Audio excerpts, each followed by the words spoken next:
C'est un coup dur pour cette nouvelle année pour l'association des Amis du Fort Saint-Sébastien à Bitche. La deuxième édition des Rois Mages qui devait se dérouler ce week-end le 4 et le 5 janvier a été annulée. La cause de cette annulation est le refus de l'association de signer une convention entre elle et la commune qui a été votée par le conseil municipal en 2019.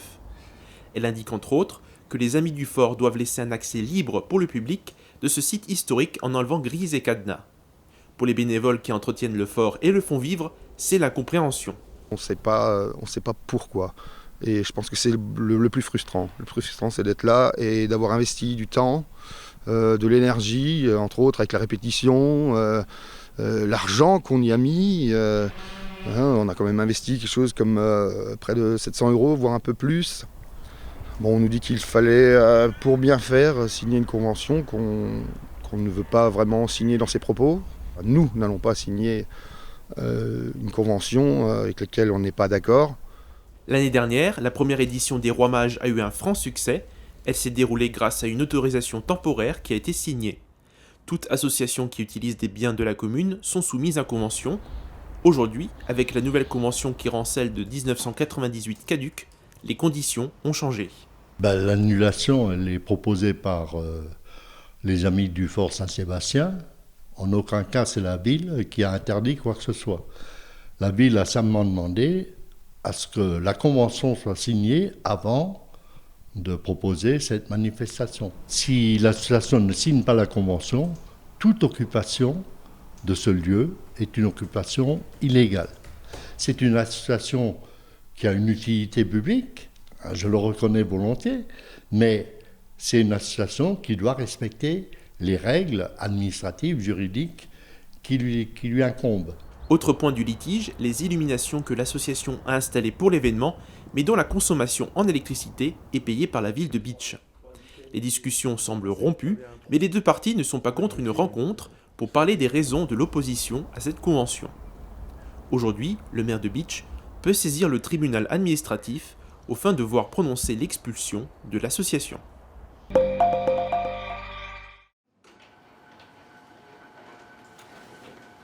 Lumière, rideau. Eh bien, pas encore. La troupe Sfrecha Theater de Sirstal Lambar ajuste les derniers réglages avant le lever de rideau. Pour cette 22e saison, les 13 comédiens préparent cette pièce depuis septembre dernier. Alléluia et Tischostere. C'est l'histoire d'un juge qui rentre un petit peu éméché avec son copain. Il commence à jouer avec des armes et puis ils entendent un coup de feu et le juge pense avoir tué son meilleur ami. Et de là découle tout un tas de petites scènes rigolotes. Il essaye de faire disparaître le cadavre, il pense que quelqu'un est au courant de son histoire, il veut faire disparaître cette personne aussi, qui est son futur gendre. Donc tout un tas de scènes un peu rigolotes qui découlent de cette histoire-là. Le but pour la troupe, promouvoir le théâtre en plate qui se meurt petit à petit. C'est de continuer à faire vivre le dialecte local, qui a tendance à se perdre quand même.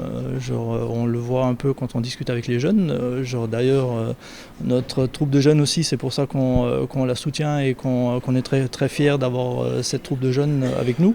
Eux aussi le pratiquent en dialecte, même si c'est une langue qu'ils ne pratiquent pas tous les jours à la maison.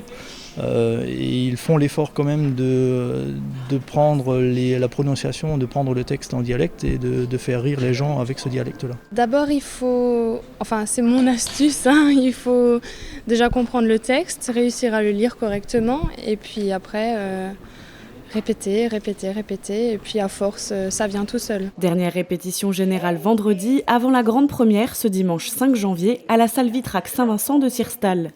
Les réservations se font en point de vente, par téléphone ou sur le site internet de la troupe, au tarif unique de 9 € pour les adultes.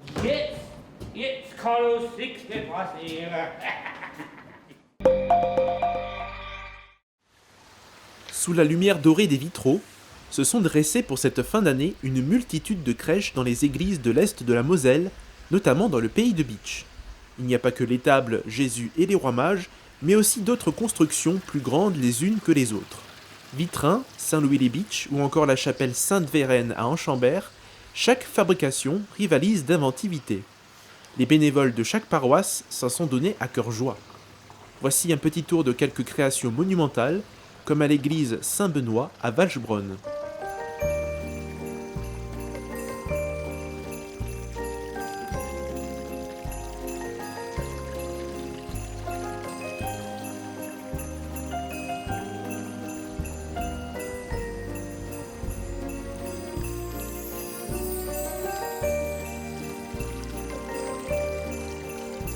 l'église Saint-Rémy à Rohrbach-les-Bitches.